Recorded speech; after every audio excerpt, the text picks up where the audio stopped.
За тэгэхээр Сэgetэн подкаст дээр гасрын ховрын тухай ярьсан байсан. Нилээн хэсэг хугацаанд өмнө. Өнөөдөр эдрээ яг тэдний ярьж байгааг л ярьжлаа л дээ. Идэр бат гэдэг энэ залуу. Тэгэхээр Монгол улсад ерөнхийдөө бас том боломж. Биднээс бас графайт байгаа. Ховор элементүүд бас байгаа.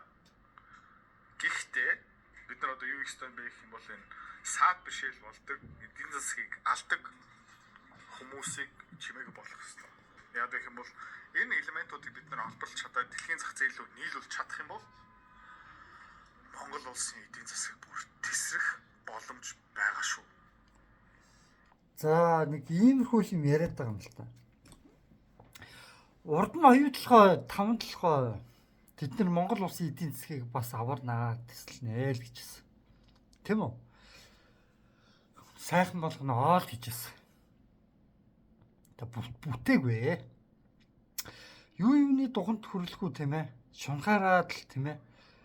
Гэрээ, контракт, хууль гэдэг эрх зүйн орчин гэдэг иймэрхүү юмудаа бүгдээрээ ингээд яг ямархуу өнцгөөс яаж байгуулах уу гэдгээ ихлэ шийдвэрлчихэд тэгээд дээрэс нь хятадын энэ талыг баримтсан улс төрчдөөс салахгүй бол болохгүй. Түүнээс энгийн эргэц тийм ээ. Төрийн бус байгууллага гаргаж ирчээл тий.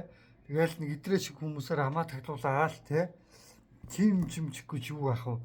Гэрээ контракт энэ бүх юмудаа ихлэ сайн судлах хэрэгтэй. Сайн судлах хэрэгтэй. Яг оюутлага шиг ардаас олохыг хийж хэлж мэдэхгүй. Газрын ховор гэдэг дотроо юу оруулаад байгаа юм гэхээр бас давхар урааныг оруулчихж байгаа. Тэгээ ураа ухах юм бол газар нутаг сүүднэ. Тэгэд газрын гүнлүү өчнөө олон томд хөхөрч шахна гэж байгаа. Өдөр болгоо. Тэгэд бид иймэрхүү юмуд үдэн зөвшөөрөд байж бас болохгүй баха гэж би өөртөө харж ин л та. Тэгэхээр бид тодорхой хэмжээнд бас нэг Сэgetэн подкастын хэдэн залууслын ховор гэл яриалагийн санааг нь бүр өмнөөс нь ярьцсан л байсан л та. Бүр нэлээд хэдэн жил өмнө. Өнөөдөр л идэр бот гэж залуу ярьж байгаа шиг. Я би яг хүний ярьсан юмыг дахин яриад ах юм үнэхээр дургу. Тийм болохоор би яг ярихгүй ба. Тэгээд гол санаа минь яг юу юм бэ гэхлээр гол санаа минь ерөнхийдөө яг юу юм гэхлээр үгүй одоо тэгээд оюутлогоо 5-7 шиг болохгүй тул тэр гэрээ контрактуу тэгээд дээрэс нь тэр улс төрийн тэр өндөр албан тушаал хашиж байгаа зарим нь Оросын, зарим нь Америкийн, зарим нь Хятадын эрх ашигыг ирж байгаа. Тэгээд либерал үзэл ирж байгаагийн доор яг өндөө улсынхаа эсрэг үйл ажиллагааг хийдэг хүмүүсээр Монгол улс дүүрсэн байж хад яг одоогийн байдлаар бас энэ нэг юу гаргана гэдэг буруу юу зөв үү? Бид бас сайн бодох хэрэгтэй асуудал. Өнөөдөр чинь хэдэн цагийн өмнө энэ одоо оруулсан юм бэ? Нэг цагийн өмнө л оруулсан юм байна. Америк эцэд бэлэн биш гэнэ. Нэг юм бичлэгээр оруулсан байна. Нэг цагийн өмнө. Энд одоо гар утсан дээр харагдах нь байх нь. Нэг цаг гэдэг нь харагдах нь. Гэтэл ийм ороо бусгаа тийм ээ. Оюутлага шиг том ордоо алдчихад нэг оюутлага шиг тийм ордоос хувьцааны ногдлох шиг гэж сар бүр 10 сая төгрөг хүн авах хэрэгтэй юм л шүү дээ. Сар бүр тэгэхэд 350 жил болох хэвээр тийм нөөцгөл шүү дээ. Хүн болгон Монголын яа ийм их нөөцөг тэр миний сургууль хүртэл одоо миний хувьцаанаас авцсан шүү дээ. Одоо надад баг мөнгө орж ирдэггүй шүү дээ. Тэгээд яг нь ерөнхийдөө ийм том хувьцаанаас л одоо бид нар одоо ингээд нэг ихэнх хүмүүс нь хувьцаагаа алдаагүй нэг хүмүүс нэг 120 сая төгрөг авч ийн гэж байна. Газрын ховрыг яг өнөөгийн байдалтай заяа. Шуналт итгэцэн. Гол нь шунал мөнгө гэсэн. Энэ нэг балер хүмүүс байгаа байхгүй. Бүх мөнгөөр дүгндэг. Тэдэн тэр бомтааг нь яна станы аимшигтай баяа энэ хүнд ойлгонооч гэж хоорондоо гүйжээдэг. Ийм балер хүн чанартай юм байна энэ хүн түүнийг хүндлэж явъя гэхгүй. Энэ хүн мөнгөтэй юм байна. Ийм ачаагүй зантай. Тэгээд баахан либерал ярьсан улс орноо сүйтгэх гэж байгаа нэг хэдэн гарчин пистанууд байж хаад энэ улс орн миний харж байгаа нь шүү дээ. Төрийн бус байгууллага заяа.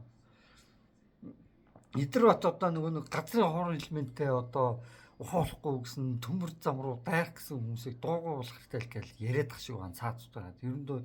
Ер нь одоо юу гэдгийг бүхэл элементүүдээ бошоо гаргаад баяжи эн чинь одоо хэдэн тэрбумтай болсон шунал нь хандгүй маа. Ахаал мөг гэдэг юм. Яг нэг бодлын зөв. Тэдний яриад байгаа нэг минутын зөв. Тий яг үнэхээр ингээд гаргаад мөг олцдог бол үнэхээр сайхан л байна.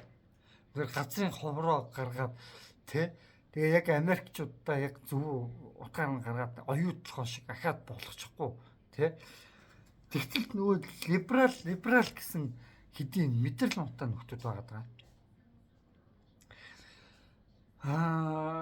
Тэд чи яг үнэндээ бол либерал нэрийн цаана баг хитиг дэмждэг улс төрчд байх юм. Өндөр магадaltaй гэж байх хурдан харддаг. Тэгж боддог. Ихэнх нь дойлгон чинь. Амар дойлгон чинь. Хятадуудад. Хятадын манай Монголын улс төрчид өөрсдөө бүр хятадуудтай болоо хөл гаранд бариад яадаг гинэ тиймэрхүү ярианууд зөндөө явагдаж байна. Сошиал орчинд. Ийм байж хат л одоо тайх ураанаа нүүрсээ гаргая. Гасны хураа гаргая. Гаргаж авах бүхэл юм байвал гаргаатай гэл ийм хүмүүс дэмжээ явуудах нас зөв буруу. Би бас гайхчихлаа. Ерөнхийдөө бол нүүрсийг бол энэ хүндэ гэж хэлэхэд хамгийн доктортой одоо юу гэдгийг дулаан үйлдвэрлэх, цахилгаан үйлдвэрлэх юм чинь нүүрс юм байгаа шүү дээ. Нүүрсийг утаа үйлдвэрлээд байна, гардан гаргын нүүрсгүй болох гэдэг юм. Дайн байлтаа нүуй бол яах юм? Нүүрсэл хүмүүстүүл шүү дээ. Цахилгаан станц цууд байхгүй болчихвол яах юм? Хүмүүс гэртээ нүүрсэл төвд шүү дээ. Тэгээд ийм чухал юмнуудыг л гаргачих. Нүүрсээр чинь бас нөгөө нэг ховор элемент металлуудыг хийдэг гэж байгаа шүү дээ. Тэгтэл тийм юм мэдхгүй байгаа мó аль мэдсэн ч ярьдгүй мó бас сонь санагдал байгаа. Тэгэл нүүрсээ гаргачих. За тэгээд сайн судалж ээж, нэгтэлж байж тийм ээ. Яг ингэж мэдж байгаа юм шиг ярих хэрэгтэй байхгүй юу?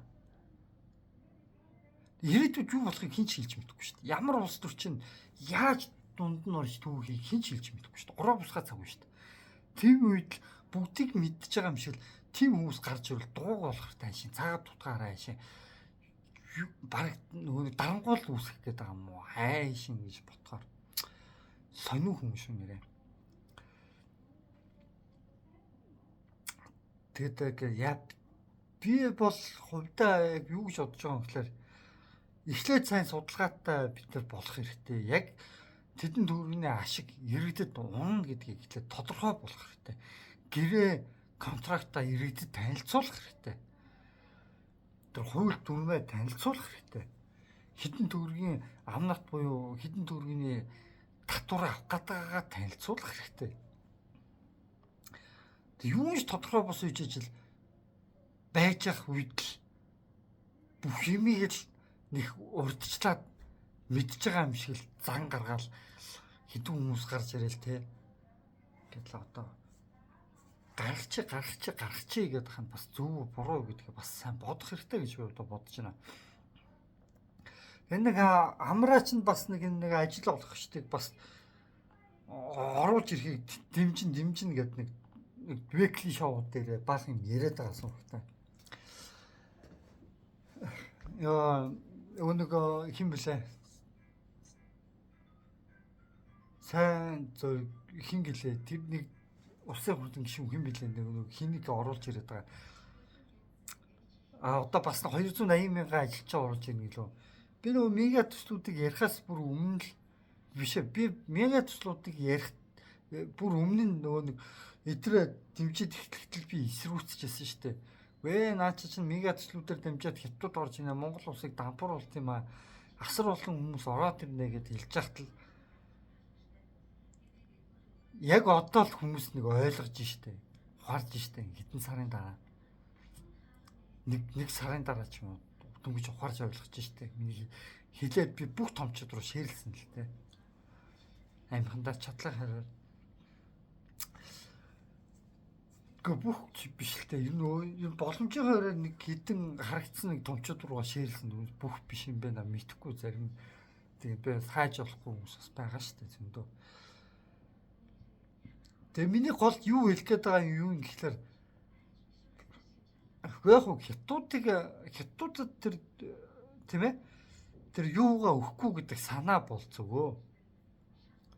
Энэ тэр ховроо газрын ховроо. Харин Европ руу дутагдаад байгаа Европ руу гаргаад тэнцэнээсээ ашиг олчоо. Тэнцвэрийнхээ балансыг барьчаа гэдэг нэг утгаараа зөв санаа шүү, зөв санаа. Тэгэхдээ тодорхой хэмжээнд бас гэрээ контракт юу болох вэ? Хятад Оросууд бас тэрэнд юу гэж бодох вэ? Тим амар зөвшөөрөх үү? Тийм ээ газрын ховрыг Америкчуудыг хангахыг өөрсдийнх нь гол өрсөлдөгчийг хангаад зогсож байгааг ингээд монголчуудад зөвшөөрөх үү гэдгийг бид бас сайн бодох хэрэгтэй. Тэгээ яг юугүй нэг цэрэг мэргийн дайраад орох дэрхгүй л ах. Гэхдээ тэдний улс төрчид тагнуулууд Монголд нэвчингэсэн байгаа гэдгийг бас ойлгох хэрэгтэй. Тэгээ тиймэрхүү хүмүүсээс салаагүй үеж ажил нэг сүрхийн юм яриад нэмэр байна уугүй юу гэдэг бас сайн бодох хэрэгтэй асуудал. Тэгээд айгүй л бол нөгөө нэг юу лээ нэг том Европ нэртэй компанийн наад нэг хятадууд сууж байвал бас юу болох уу гэдгийг бас бодох хэрэгтэй бас. Үдэ юу юмны туханд хүрэхгүй тэ нэгнийхээ ярьсан юмнуудыг дахин яриад попрод ах тийм сайхан зүйл ч үү гүү ч үү би бас сайн бодох хэрэгтэй гэж бодож.